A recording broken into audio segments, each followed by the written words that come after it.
Hi bye, ug sa tanang mga naminaw karon. Ako di ay si Debbie, taga somewhere in Jensen. Silent listener ko ani nga page, mao jud ni ang ako ang lingaw. While go work ko, na-inspired ko na mo share sa akong story. Kay nakadungog pud ko sa story nilang Harold ug Karen na ang title kay May Upa. So pasaylo ako kay dili ko kabalo mosulat og unsaon pagsugot. Pero mo na ni. Nag-apply ko sa abroad bilang helper diri sa Saudi. While napa ko sa Pinas o gahulat sa kontrata, nag-ampo jud ko na unta maayo akong mga amo ug unta naay mga single na amo para inspired ko mag-work. Bitaw binuang ra. Ug sa pag-abot sa kontrata, nabasa na ko na 5 members sila. Mga pila ka days mulupad na ko sa Saudi. Ug atong last November 2019, flight na jud na ako. Grabe akong kakulba og pag-abot na ko sa airport, gisugat ko og niadto mi sa office kay akong amo nagahulat na. So gikuha na ko ni amo na lalaki. Pag-abot na mo sa balay, kaahak, hastang dakua baya sa balay. Og na-meet nako si nanay, ang asawa ni tatay.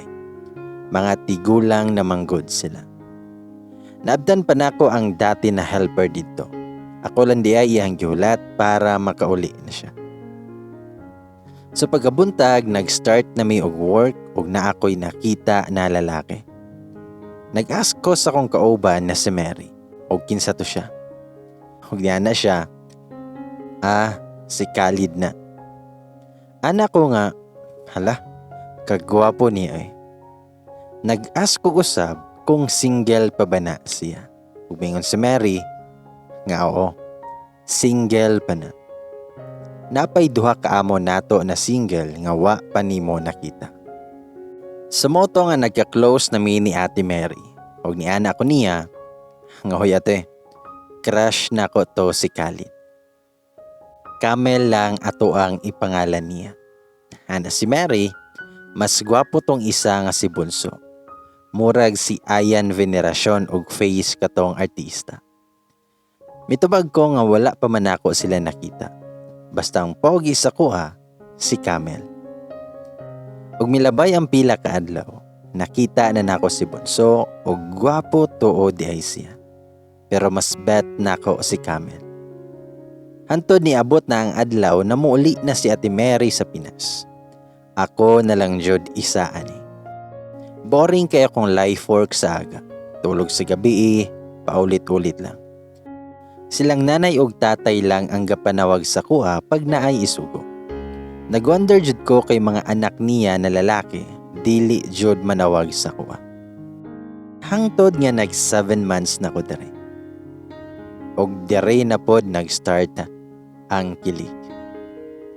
One afternoon nakita na ko si Crush, mo ni si Camel. Nag-lunch siya o gitawag niya akong name. Grabe akong kakulba og kilig ato na time. Kay ginahulat jud nako na siya na tawagon ko niya sa kuang name. Og niabot na ang time.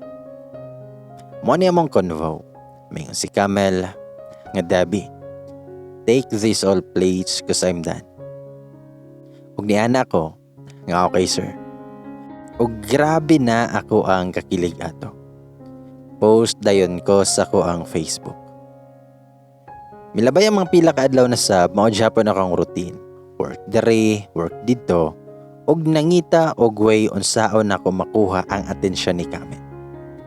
Sumoto nga nag-adto ko siyang kwarto para manghinlo. Nakakita ko og karton na gi-deliver. Sumoto nga gikuha na ko yang number dito. Bantay lang ka sa kuha, Camel ka. Milabay ang tulo ka adlaw, wala pa na ako siya gi-message kay mahadlo ko. Hangtod sa niabot ako ang kamingaw. I-chat na ko siya og ana ko nga hi. Then may reply siya, hello, what do you want? Tubag na ko, I want to be friends with you.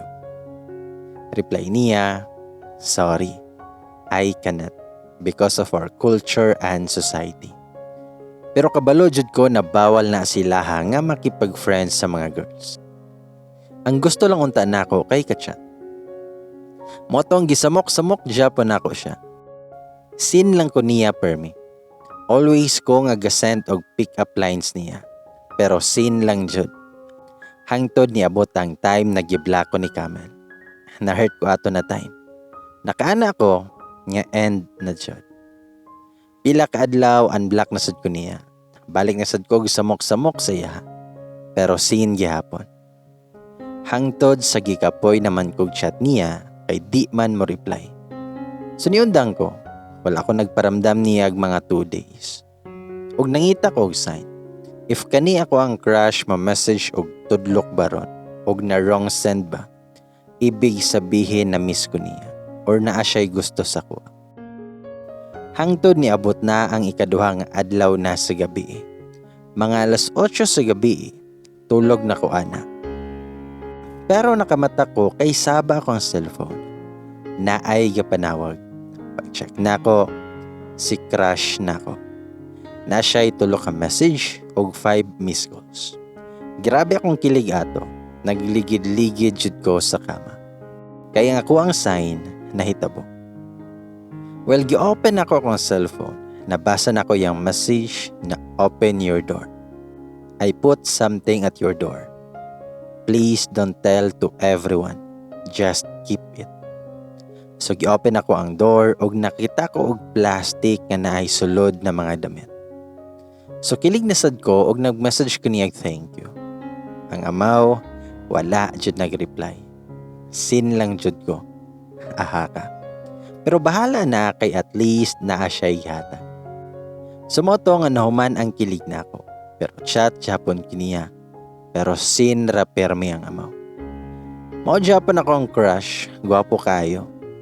Ug pagkabuntag, nagadto ko sa second floor sa kitchen para manghugas sa ilahang kapihan. Sa second floor di ay naa na diha ang mga kwarto nila. Habang na ako sa kusina while gahugas, gakanta-kanta ko ato na time. Ug sa dihang naabot man na ang ako ang crush. Naka all black na sanina nila diri na taas. Nakuratan ko ug nakaana ko nga, ay, kabayong buntis. O gihapak ko niya. O gihapak po na ako siya balik. Ug niana siya, nga why are you so terrified if I'm near at you? Tubag na ko, nga yes, I'm afraid because I thought you are a ghost. Dayon nilakaw siya. Dari na nag-start ang biga namong duha.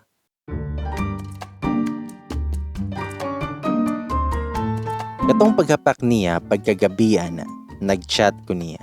Nga ko, nga hoy, you need to pay me cause you slapped my shoulder. Kabuang lang jud unta ni nako, og ni-reply siya, nga how much, name your price. Og nitukar man ako ang biga og winter season na dire. Ako niya, come here, you need to pay me. Just hug only. Then you can go. Haka ang Kamil nga ni-reply man og, okay, let the enemy sleep. Nakatawa ko ani, pero wala ko nag-expect nga tinud-on niya. Dayon nag-message siya sa kuha atong gabiha. Ana siya, nga I'm here. Open the door. Ang akong kakulba dili mabangbang. Kilig nga hadlok nga lipay. Mao na ko ang na-feel that night. Pag-open ako sa door, ang amaw kay naka-smile sa kuha. Ug ang iyang suot di ay kay naka-bathrobe lang. Perting gwapuha sa kurimaw. Naka-eyeglasses pa. Nag-smile min doha. Ulaw kay kuwato na tayo. Ug ana siya. Then what? Mitubag ko. Just hug, then go. Sa mato nga gihag ko niya. Sherbet jud kalami. Gikilig inyong ante. Tas nilakaw na siya og nag-chat ko niya nga, can you come again? So ang amaw na ana sa door og nag-smile na sad ming duha. Og niya na siya, nga why? Anak ko nga come inside.